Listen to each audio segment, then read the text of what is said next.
I'm Suzanne Gaskell. I live in Lyme, Connecticut.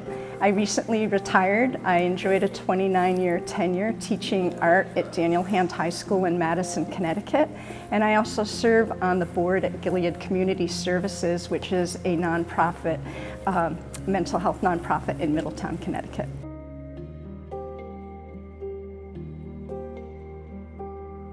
Well, I started teaching art. I love art. I love sharing it with others. And during the course of my art career, I began to realize that art is so transformative. It acts as an agent of change, not only on an individual level as you're creating, but also it has the ability, because it transcends language, to communicate more broadly.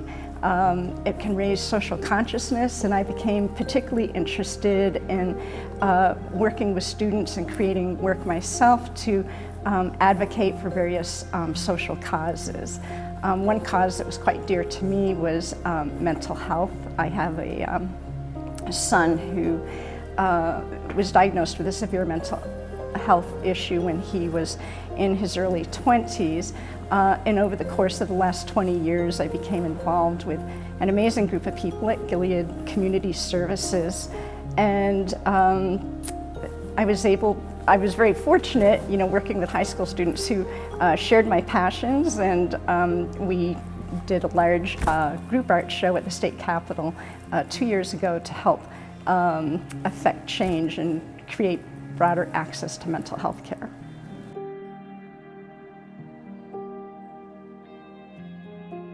I have so many people who've inspired me on both an individual and an artistic level.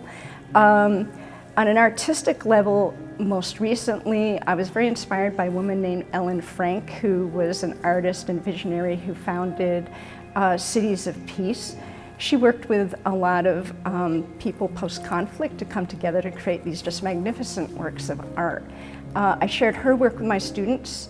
During COVID, I had the good fortune to work with Ellen Frank on a project called the Breathing Project, which pulled in a number of participants on a global level, and we had a show in Brooklyn, New York, 2 years ago. And on with Gilead Community Services that I mentioned, the nonprofit, I've just been so inspired by both the clients there and the people that work there. The clients, many of them, my son included, are really struggling with significant mental health issues, and to see them work towards recovery and the hope they have for the future, and in spite of some serious obstacles, has been really remarkable. And I'm really impressed with the people at Gilead in terms of their compassion, their patience, which is extraordinary, because that mental health journey is not a linear one. There's oftentimes setbacks, and I've just really been in awe of what they do on a daily basis.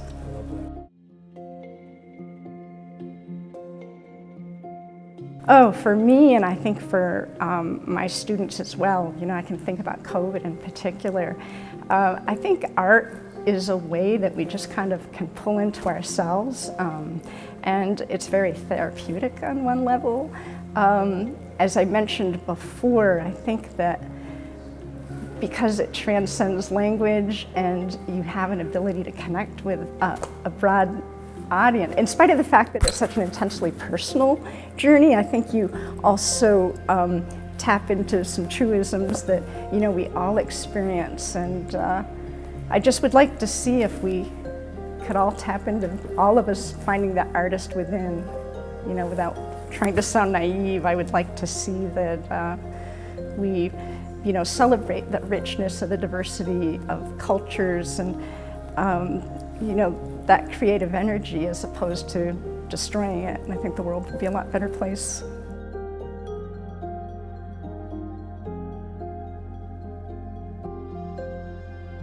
As an arts educator, I certainly would love to see greater access to the arts, not only in our schools, but with other local nonprofits, etc. I think art is so integral to developing a full person, and I think it helps us think more critically.